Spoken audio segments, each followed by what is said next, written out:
Friends, आज हम BCom part first subject हमारा economic administration and financial management, जिसमें हमारा फर्स्ट पेपर है इकोनॉमिक एनवायरनमेंट इंडिया, जिसमें आज हमारा नया टॉपिक है जिसके बारे में आप चर्चा करेंगे। वो है new economic policies, Indian reforms in Indian economy. कहने का तात्पर्य नई आर्थिक नीति और भारतीय अर्थव्यवस्था में आर्थिक सुधार के ऊपर हम चर्चा करेंगे। जैसा कि आपको मालूम है, स्वतंत्र भारत के प्रथम प्रधानमंत्री जो पंडित जवाहरलाल नेहरू थे, उन्होंने सोवियत रूस के आर्थिक नियोजन की सफलता से प्रेरित होकर भारत में भी 1 अप्रैल 1951 से योजनाबद्ध विकास का प्रारंभ किया। आपको मालूम है, आर्थिक योजनाओं के निर्माण और उनके क्रियान्वयन की एक सलाहकार संस्था के रूप में इंडियन प्लानिंग कमीशन का गठन किया गया और कालांतर में योजना आयोग का एक सुपर कैबिनेट के रूप में इतना शक्तिशाली होकर उभरा कि विकास कार्य से संबंधित नीति निर्माण से लेकर संसाधनों के आवंटन तक के उसी का वर्चस्व स्थापित हो गया। अगर हम बात करें, सेंट्रल गवर्नमेंट और स्टेट गवर्नमेंट के जो मंत्रालय और विभागों की स्वायत्तता समाप्त प्राय हो गई। परिणाम स्वरूप इकोनॉमी में बेराजमुख शक्ति क्षीण होकर समुचित अर्थव्यवस्था, नौकरशाही के नियंत्रणों, प्रतिबंधात्मक शक्ति और भ्रष्टाचार से त्रस्त होकर 1991 में गंभीर वित्तीय, आर्थिक एवं विदेशी विनिमय संकट में फंस गए। अब हम बात करते हैं आर्थिक सुधार की आवश्यकता क्यों पड़ी। तो हम कुछ बिंदुओं के आधार पर इसको आसानी से समझ सकते हैं कि आर्थिक नियोजन की जो यानी इकोनॉमिक प्लानिंग की जो रणनीति थी, जिसमें अर्थव्यवस्था में उत्पन्न हुए दोष और दुष्प्रभाव थे, उनको कैसे दूर किया जाए। तो पहला बिंदु है हमारा आर्थिक सुधार की आवश्यकता में नौकरशाही, नियंत्रण एवं भ्रष्टाचार। आप जानते हैं, इकोनॉमिक प्लानिंग की विकास मूलतः रणनीति में देश में आर्थिक विकास के लिए आवश्यक आधारभूत संरचना का निर्माण हुआ। अगर हम बात करें एग्रीकल्चर, इंडस्ट्री और विदेशी व्यापार क्षेत्र की और परिवहन के क्षेत्र की, संचार के क्षेत्र की, सामाजिक सेवाओं के क्षेत्र की, इन सभी में तीव्र गति से विकास हुआ। पर अर्थव्यवस्था की संपूर्ण विकास प्रक्रिया पर नियंत्रण और प्रतिबंधात्मक नीतियों से सरकारी तंत्र और नौकरशाही हावी हो गई, जिससे विकास कार्य में बाधा, भ्रष्टाचार का बोलबाला, आर्थिक सत्ता का केंद्रीकरण बढ़ा, साधनों की फिजूलखर्ची और अपव्यय बढ़ा, जिससे वित्तीय संकट और आर्थिक स्थिरता की प्रवृत्ति प्रबल हुई। दूसरा बिंदु है सार्वजनिक उपक्रमों में घाटा। अगर हम बात करें इकोनॉमिक रिफॉर्म्स की, तो सार्वजनिक क्षेत्र के जो उद्योगों में अत्यधिक पूंजी निवेश के बावजूद भी अकुशलता के कारण उनमें लगातार बढ़ता घाटा और उनकी लाभप्रदता में निरंतर कमी से विकास के औचित्य पर प्रश्न चिन्ह लग गया। और अगला बिंदु है योजना आयोग की मनमानी से विकास में बाधा। हम बात करें आर्थिक सुधारों की आवश्यकता की, तो योजना आयोग द्वारा जो इकोनॉमिक प्लानिंग के लिए एक सलाहकार संस्था के रूप में स्थापित की गई थी, लेकिन जो सुपर कैबिनेट के रूप में उभर कर मंत्रालय और विभागों पर हावी हो गया। अगर हम बात करें सेंट्रल गवर्नमेंट और स्टेट गवर्नमेंट के फाइनेंशियल साधनों के संबंध की, तो योजना आयोग पर यह भारी पड़ा। हम बात करते हैं 1951-52 से 1980-90 की अवधि में, जहां प्लानिंग कमीशन की सिफारिशों के आधार पर केंद्र तथा राज्य सरकारों को अनुच्छेद 282 के तहत लगभग 67,947 करोड़ रुपए, जो कुल का लगभग 84% भाग था, वह हस्तांतरण किया गया। वहाँ वित्त आयोग की सिफारिशों पर अनुच्छेद 275 के तहत केवल 12,825 करोड़ रुपए, कुल का केवल 16% मात्र हस्तांतरण हुआ। अगला बिंदु है निर्धारित लक्ष्यों एवं उपलब्धियों में भारी अंतर।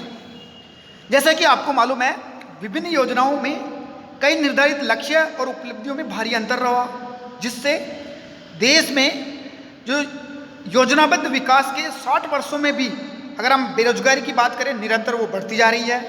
निर्धनता का निराकरण भी संभव नहीं हुआ। कहने का तात्पर्य आर्थिक सत्ता का केंद्रीकरण बढ़ता ही गया, धनवान अधिक धनवान हो गए और गरीब अधिक गरीब हो गए, जिससे आर्थिक विषमता की जो खाई है वो बढ़ती गई। अगर मुद्रास्फीति पर जोर के लिए जनता के लिए कष्टप्रद रहा। अगर हम बात करें 1991 में जो वित्तीय संकट के समय मुद्रास्फीति की दर 17% तक पहुंच गई। आपातकाल के पूर्व यह लगभग 24% वार्षिक हो गई। सामाजिक न्याय कल्पना बनकर रह गया, जबकि समाजवाद एक सपना बनकर रह गया। अगला बिंदु हमारा जन सहयोग का अभाव रहा। इकोनॉमिक प्लानिंग्स में नौकरशाही और सरकारी तंत्र में हावी रहने के कारण योजनाओं के क्रियान्वयन में वांछित जन सहयोग नहीं मिल पाया तथा बेकारी निराकरण, निर्धनता उन्मूलन, सामाजिक सेवाओं एवं न्यूनतम आवश्यकता कार्यक्रमों में भी सीधे जनता का संबंध बनता था, उसमें भी ऐसा जन सहयोग का अभाव रहा। अगला बिंदु है जनसंख्या में विस्फोट वृद्धि एवं विकास में बाधा। अगर हम बात करते हैं आर्थिक सुधारों की आवश्यकता की, तो जिसमें प्रमुख कारण निकल कर आता है जनसंख्या वृद्धि पर प्रभावी नियंत्रण नहीं हो सका। अगर हम बात करें 1951 में जनसंख्या लगभग 36.1 करोड़ थी, जो बढ़कर मार्च 2011 में 121 करोड़ हो गई और अब लगभग 131 करोड़ अनुमानित है। तो आप इससे अंदाज़ा लगा सकते हैं तो जनसंख्या की जो वृद्धि दर है वो तीव्र गति से बढ़ती जा रही है और जन्म दर और मृत्यु दर दोनों में कमी आई है, लेकिन जिस दर से आना चाहिए उसमें अभी कमी है। अगला बिंदु है निजी क्षेत्र तथा विदेशी पूंजी निवेश पर आवश्यक नियंत्रण। जैसे कि आपको मालूम है अर्थव्यवस्था में कई क्षेत्रों में वांछित पूंजी निवेश नहीं हो पाया और अर्थव्यवस्था तीव्र आर्थिक विकास में पिछड़ गई। फिर है बेरोजगारी में वृद्धि और आर्थिक निर्धनता। योजनाबद्ध विकास के दौरान उत्पन्न विकृतियों से बेरोजगारी निरंतर बढ़ती गई और देश में गरीबी निराकरण में विशेष सफलता नहीं मिली। फिर है हमारा आखिरी बिंदु आर्थिक सत्ता का केंद्रीकरण। जैसा कि आपको मालूम है धनवान अधिक धनवान और गरीब अधिक गरीब हो गए, जिससे बड़े उद्योग घरानों की संपत्ति में वृद्धि होती गई। इससे गरीब एवं मध्य वर्ग में निराशा व्याप्त हो गई। फिर अब हम चर्चा करते हैं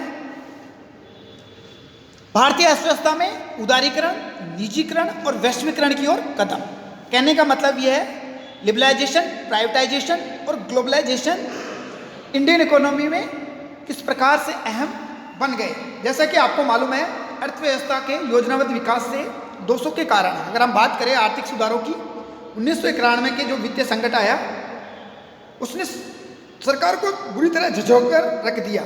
सरकार ने आर्थिक विकास को सरकारी तंत्र के जो कठोर नियंत्रणों से निकालकर बाजार में प्रतिस्पर्धा बनाने के लिए उदारीकरण की नीति अपनाई गई। तो हम ये कह सकते हैं अल्पकालीन एवं दीर्घकालीन आर्थिक नीतियों एवं सुधारों से भारतीय अर्थव्यवस्था के जो बाजार है उनमें विकास का मार्ग प्रशस्त हुआ और निजी क्षेत्र के उद्यमियों एवं साहसियों को नियंत्रणों से मुक्त मिलने के कारण तीव्र विकास का हौसला बढ़ा। आज आर्थिक विकास प्रक्रिया में जन सहयोग बढ़ने लगा है और देश के जो नौकरशाही और जो इंस्पेक्टर राज था उसके छुटकारा और राहत मिलने लगी है। आज के टॉपिक में इतना ही पढ़ेंगे। कल हम new economic reforms policy and Indian planning के बारे में हम चर्चा करेंगे। आज के लिए इतना ही, धन्यवाद।